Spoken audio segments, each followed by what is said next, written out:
All right, let's talk about how to make on-off switches in Blender.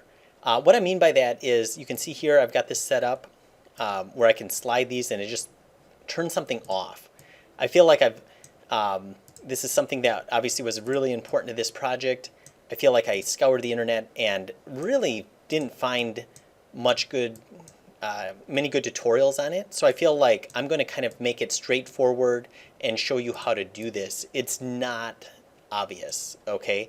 And I have this actually set up really with a lot of stuff. You can see kind of breaking down the muscles layers at a time. And these sliders actually change the transparency of the muscle. And I actually have this one to spin the character. But what I want to show is these on-off sliders, how to make that happen, and also how to make these toggles here.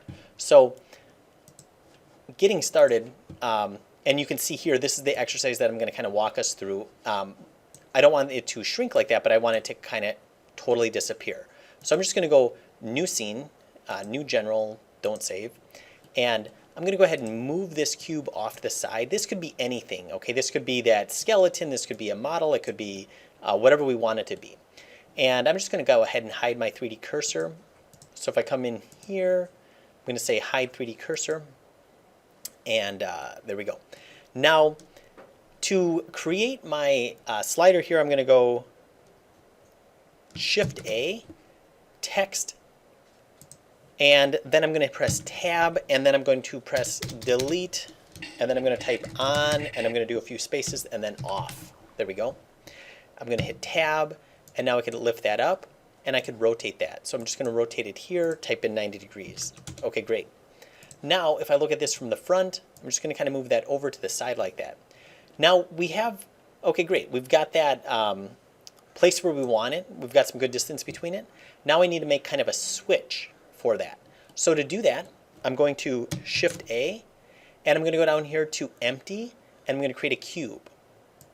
Now, if I look at this from the, I can see that that's three-dimensional, so I'm going to go to Scale. I'm going to go to Scale Y. I'm going to put that to 0.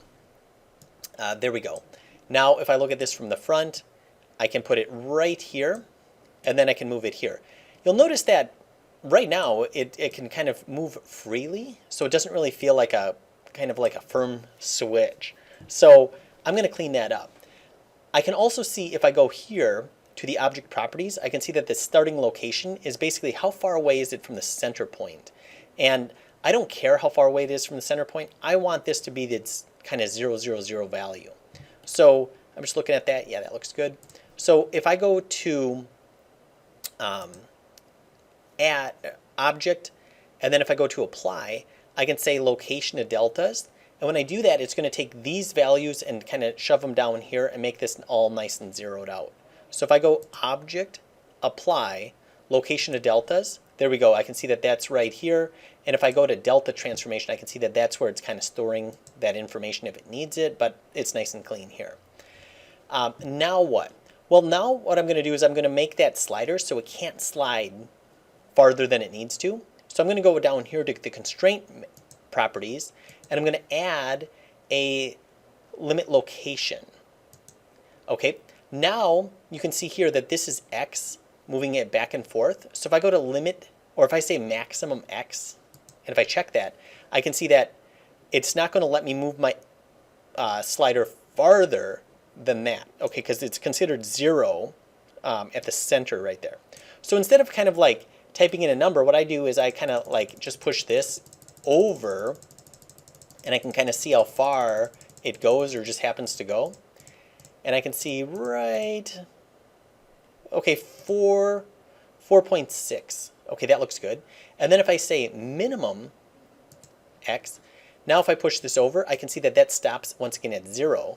And once again, instead of kind of determining where that is, I'm just going to kind of push this over like this.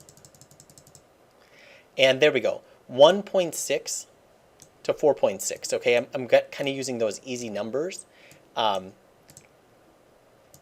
your numbers will be different depending on kind of the scale of your scene and all of that stuff. So I'm just going to kind of go like this. There we go. Excellent.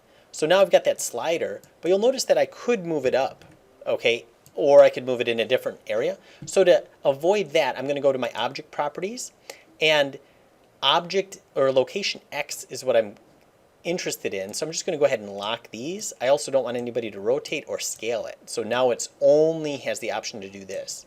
No matter if I'm in here, it feels like a nice toggle switch.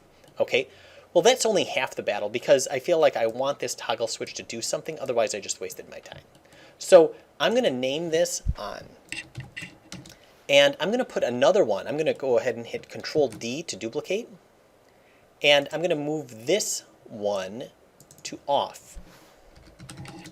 Okay, great. So I have this one at on and this one to off.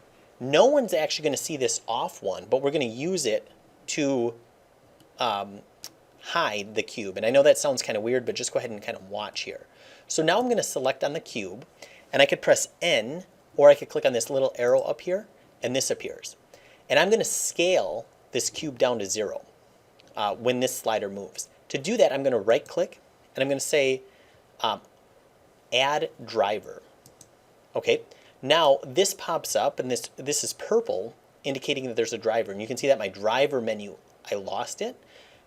So if I right-click, I can open the driver editor. And now here I am. And this was the editor that I just lost temporarily. It just, if you don't click on it right away, it'll hide on you.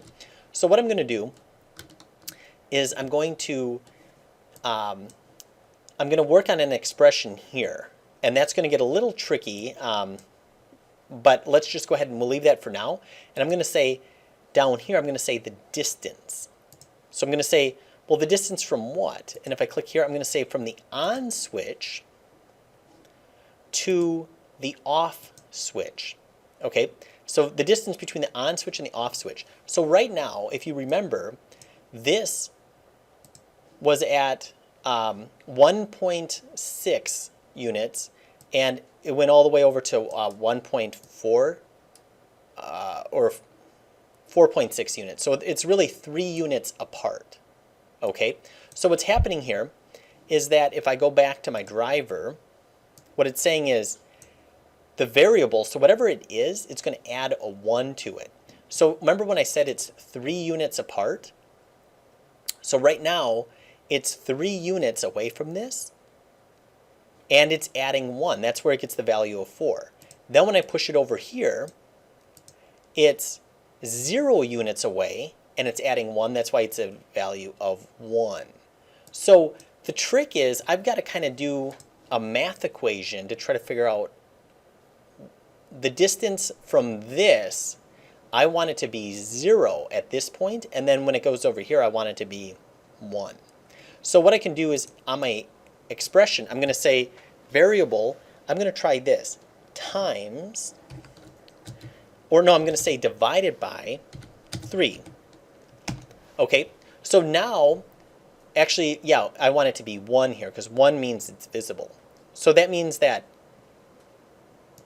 it's 1 unit of, or it's 3 units away, divided by 3 is 1. Now when I drag it over here, I can see that it goes to, if I click, once again, if I click on this, the driver value is 0. So it was 0 units away from that off, divided by 3 is still 0. So what I'm going to do, so I've got my equation correct, and now I'm going to right click on this. I'm going to copy this driver. I'm going to paste it in this one. Okay, now when I move this, I can see that that cube is going to 0. And I only really need to do 2 of the scales. Okay, I don't even need to do the third one. If I wanted to, I could just copy that driver on there. But now what? Because I can see that it's not really disappearing when I move it over here. It seems like it's kind of scaling weird. So what I can do is if I, once again, if I go here, if I go back to my driver, I can click on this and I can highlight over these keyframes. So I can see here's one keyframe and here's another keyframe. And I don't want it to blend between it. I'm just going to right click and I'm going to say interpret mode or interpolation mode. I want it to be constant. I want to just step to that value. And then if I go to this one, I want that to be a step and I want this one to be a step. So it's going to be instant. So it's going to be either on or off. Aha, there we go.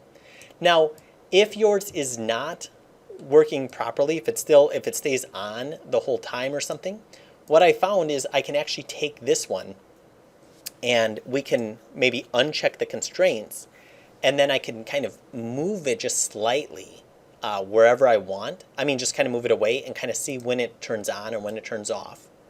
And then I'm going to take this item and I'm going to hide it. I don't want it to be visible. I also don't want it to be renderable. So now you can see that, hey, there we go. It's instantly on or off. All right, hopefully that was helpful. If it was, kind of please leave a message below, and also like and subscribe for more videos like this.